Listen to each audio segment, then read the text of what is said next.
Dear students, this is Aruna and I hope you all are doing well. நம்ம இந்த வீடியோல பார்க்க போறது காஸ் ஜோர்டான் மெத்தட் ஓட கான்செப்ட் பார்க்க போறோம். காஸ் ஜோர்டான் மெத்தடோட definitions is a method of solving linear system of equations. linear system of equation அப்படின்னா ax plus by equal to c அப்படிங்கிற மெத்தட்ஸ்ல தான் அதுதான் நமக்கு linear equations. அந்த லீனியர் ஈக்குவேஷன்ஸ் என்ன செய்வோம் அப்படின்னா ஆகுமெண்டட் மேட்ரிக்ஸ்க்கு ஃபர்ஸ்ட் சேஞ்ச் பண்ணுவோம்.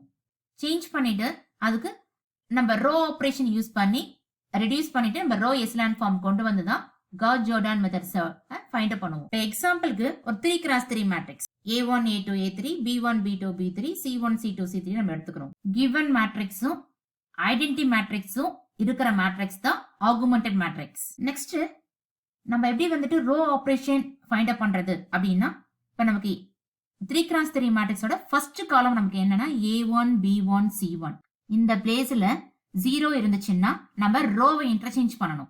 ஆர் அதர்வைஸ் வேற ஏதோ நம்பர்ஸ் இருக்கு அப்படின்னா அந்த எலமெண்டால அப்படியே டிவைட் பண்ணணும். டிவைட் பண்ணா நமக்கு என்ன ஆயிடும்னா 1 ஆயிடும். எக்ஸாம்பிளுக்கு 2 அப்படின்னு இருந்துச்சுன்னா டிவைட் பை 2 ஆல அந்த ரோ ஃபுல்லா நம்ம டிவைட் பண்ணணும். டிவைட் பண்றப்போ நமக்கு 1ன்னு வந்துடும். ரிமைனிங் b1 c1 பிளேஸ் இருக்கும். இந்த 1ங்கிற எலமெண்ட்டை வச்சு இந்த b1 c1 row operation use பண்ணி நெக்ஸ்ட் இந்த b1 c1 பிளேஸை நமக்கு 0ன்னு கொண்டு வந்துடும். இப்போ நமக்கு ஃபர்ஸ்ட் காலம் 1 0 0ன்னு கிடைச்சிடும். நெக்ஸ்ட் செகண்ட் காலம் வரணும். செகண்ட் காலம்ல செகண்ட் டயகனல் எலமெண்ட் அதாவது இந்த b2 எலமெண்ட் இந்த b2 இந்த பிளேஸ் வந்துட்டு 0வா இருந்துச்சுன்னா நம்ம என்ன செய்யணும்னா ரோ ஆபரேஷன் யூஸ் பண்ணி இந்த இதில் ஒரு நம்பரை கொண்டு வரணும். அந்த எலமெண்ட் அந்த நம்பர் வந்துட்டு அதே சேம் நம்பரால டிவைட் பண்ணா நமக்கு 1ன்னு வரும்.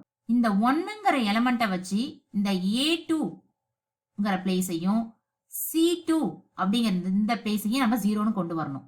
இது செகண்ட் காலம். நெக்ஸ்ட் தேர்ட் காலம் நம்ம a3 b3 c3 இருக்கும். இந்த c3 இதான் நம்ம லீடிங் டயகனல் எலமெண்ட்ஸ் நம்ம சொல்லுவோம். இந்த பிளேஸ்ல என்ன எலமெண்ட் இருக்கோ அதே எலமெண்டால அப்படியே டிவைட் பண்ணணும். அப்படி டிவைட் பண்ணும்போது நமக்கு என்ன ஆயிடும்னா நமக்கு 1ன்னு கிடைச்சிரும். ரிமைனிங் இந்த a3 b3 இருக்கு பாருங்க இந்த எலமெண்ட்டை வச்சு இந்த ரெண்டு பிளேஸையும் நம்ம என்ன பண்ணணும்னா 0ன்னு கொண்டு வரணும். கொண்டு வந்தா நமக்கு 0 0 1ன்னு கிடைச்சிரும். நம்ம ரோ ஆபரேஷன் யூஸ் பண்ணி லாஸ்ட் ஃபைனலா இந்த ஐடென்டிட்டி மேட்ரிக்ஸ் கொண்டு வந்துருவோம். இங்க என்ன ப்ராசஸ் எல்லாம் செய்யறோமோ அதே ப்ராசஸ் இந்த சைடு நடந்துகிட்டே இருக்கும். அப்படி நடந்துகிட்டே இருக்கும் போது நமக்கு இந்த சைடு எல்லாம் ஐடென்டிட்டி மேட்ரிக்ஸ் வந்துடும். இந்த சைடு எல்லாம் நமக்கு ஒரு மேட்ரிக்ஸ் வரும். இதுதான் ஐடென்டிட்டி மேட்ரிக்ஸ். இங்க வரக்கூடிய இந்த மேட்ரிக்ஸ் தான் A இன்வர்ஸ். இதுதான் காஸ் ஜோர்டான் மெத்தடோட கான்செப்ட். தேங்க்ஸ் ஃபார் வாட்சிங்.